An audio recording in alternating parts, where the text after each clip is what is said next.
liturgiya ngayon. May isa lang akong tanong. Maaari nyo sagutin o maaari nyo sagutin lang ang sarili nyo. Meron ba kayong isang bagay sa buhay niyo na kapag nawala, mabalakang na? Meron. Cellphone? Pera?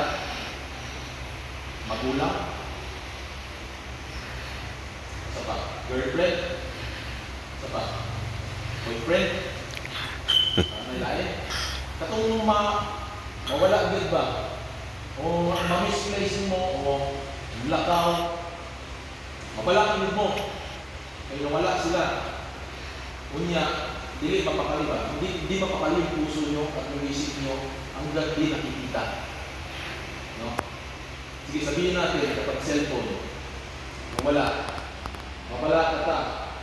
Unya, mapuno ang atong puso, atong kasing-kasing sa galit. Kung saan man, asa naman ako nabutang to? Pinsan nagkuha. No?